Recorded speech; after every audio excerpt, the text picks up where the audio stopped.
Welcome to episode 3 of the opinion piece. This topic is CSCS cards. I'll get them in the right order this time. Martin and Dan are back. Right. The reason I paused is I was going to try and introduce it in a slightly different way, but let's get straight to it. Grandfather rights. Right, let's explain it first. 31st of December, Dan, we've got big changes. But why on earth are they called grandfather rights? Okay, so when CSCS was introduced, the scheme, the idea was to put people through assessment and qualification, lift the standard of building and introduce health and safety measures. But when we transitioned to CSCS cards, a lot of people actually learnt on the job. They didn't have qualifications. So they introduced what's called industry accreditation cards, which meant that somebody could get a CSCS card without the qualification, but with a testimonial from your employee that you could actually do that job. And so the initial term for grandfather rights is actually industry accreditation. The way that grandfather rights came in was in 2010, it was decided that we will be withdrawing industry accreditation cards. But we still wanted to give people a transitional period of keeping the existing rights exactly the same until the end of transition. So that term grandfather rights came in.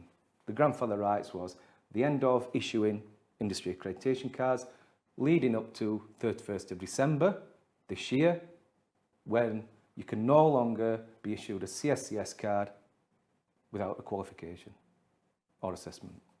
And that's the end of grandfather rights. What do you think, Martin? Do you agree with that?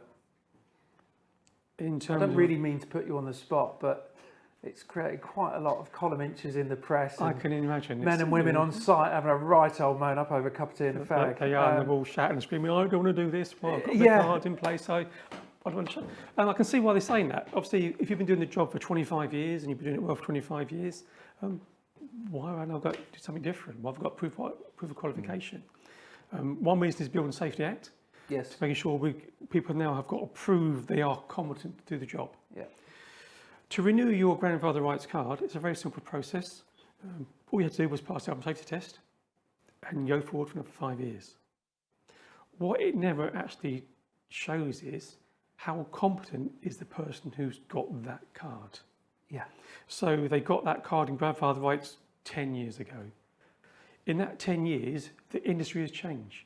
Things have moved on. We've got new ways of working. We've got new products, new things we have to sort of abide by now. New health and safety regulations. A person to renew their card and grandfather rights has not got to prove they're up to date with any of that.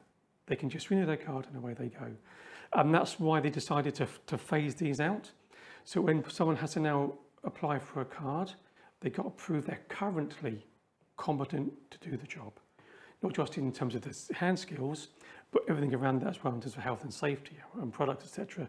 So I think it's a good thing that it's been phased out, and it sets a level playing field so that everybody who applies for a card has to have a qualification of some type to move forward. Do we not run the risk of older people, and I put myself in that category, going, do you know what? I ain't doing that. I've been on the trowel for 30 years. I've been decorating for 25. I think it's a big risk. And the reason I'm saying that is we've had evidence of it with building control. Now listen, I fully get the building control side of it because of Grenfell, etc. But my view is it wasn't done in the correct way. I think we've got about half now, haven't we? Was it the 4,500? We've got about 2 that have gone through. I know an awful lot of people that have left, huge amount. Gone into early retirement or gone into consultancy roles. The ones that are left, their workload's gone through the roof. Their mental health's gone mad. I know people signed off at the moment through stress. It wasn't a great way of doing it. And my personal opinion, and I'll sit here and say it, the people making these decisions at the top aren't connected to what the likes of us are doing. So it's a bit of a knee-jerk reaction. Quick, we need to do this. So we need more people, not risk losing. I'm worried. It is a concern. There's a lot of people concerned because I think there were 60,000 industry accreditation cards.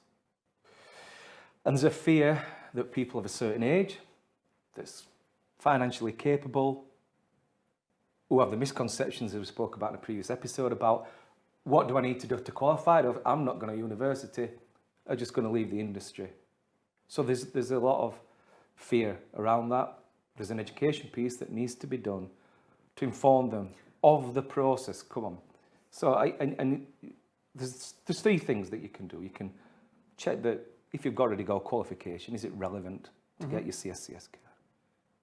Can you get assessed, as we mentioned in the previous episode, observation, discussion, to get your qualification?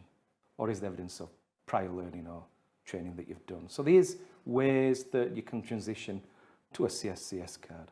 But there's that fear of losing people. But what we've got to understand here and get some perspective is that the construction industry is going through a period of alignment. And for me, it's the right alignment. It is about making sure that people can be demonstrably competent in what they do. The occupants in every building deserve the right to know that whoever's worked on their house can do the job and can leave the home in a safe place.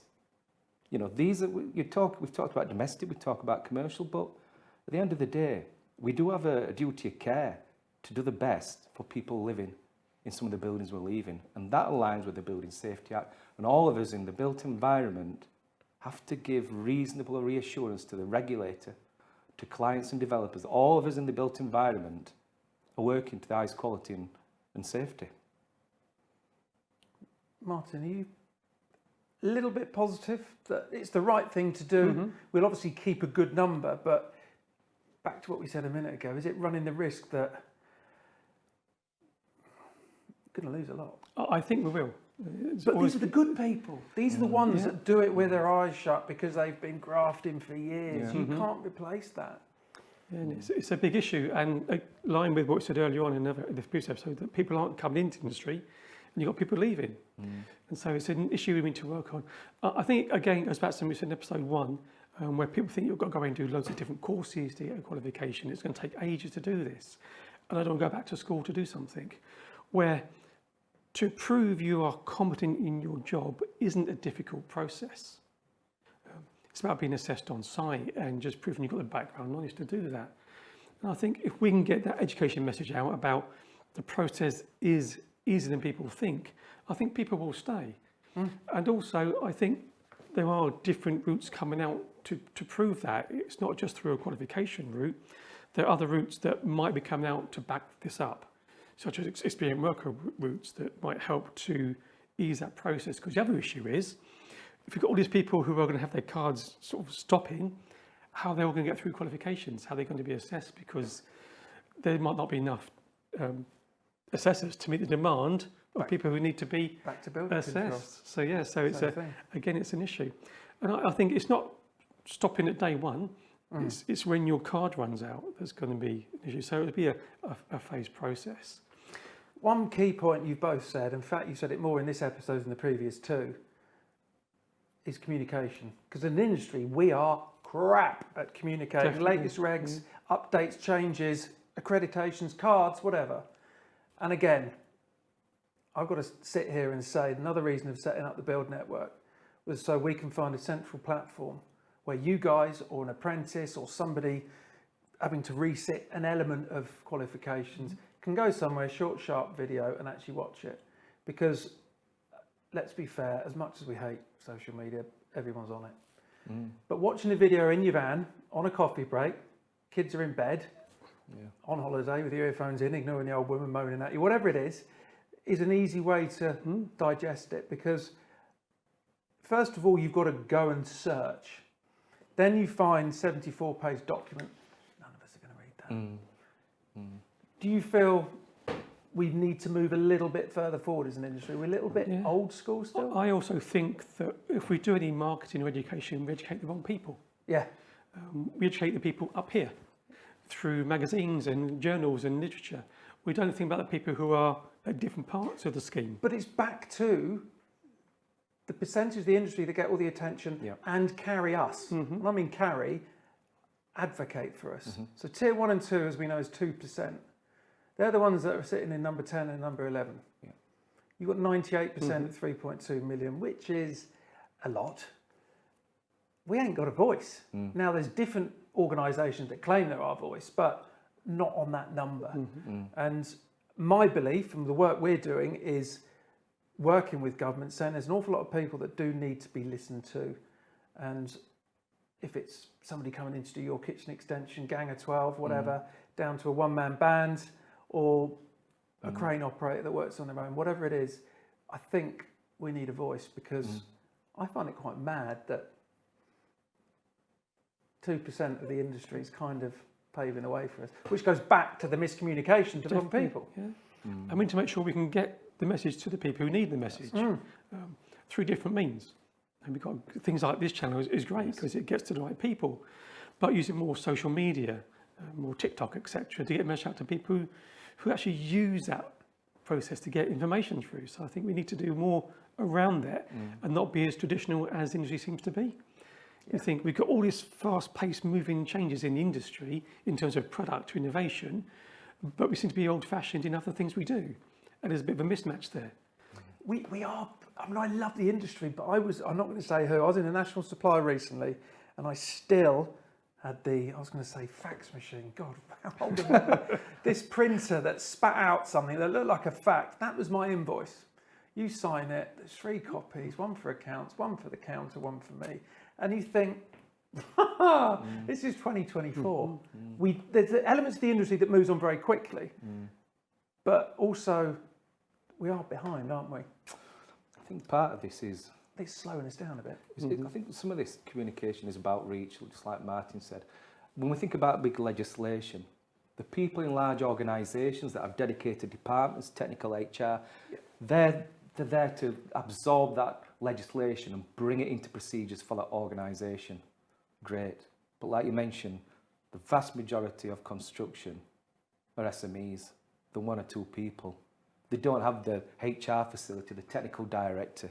So they need a channel, they need a place where the information is disseminated in a digestible fashion, which is what we're trying to do with the Build Network, which is the right way to do it. And once we reach them people with a signpost of where to get that bite-sized information, then we're going to start to make progress, because people will start asking questions and they'll know where to go for that information. So it's important. I think it's about reach. It's about reaching the people on the coalface for me. And in a way that they can digest it and actually understand it. Definitely. It needs to be in terms that people understand, in nice, easy to understand format, and not full of these different words and different processes, but quite short bullet points about this is what you need to do and why. Yeah. Interesting you mentioned TikTok and Instagram and all that. I won't mention them, but everyone knows who they are. Some massive organisations in construction that aren't even on them. I went to tag in one of them on Instagram and doesn't exist. You think, oh my God, you've got all these youngsters, and probably us more nowadays, on these platforms. And I genuinely believe that this area, we talked about the clarity, the grandfather rights, what does it actually mean? Have I got to go and sit and let's just move on along a bit as an industry? And I hope we've cleared that up.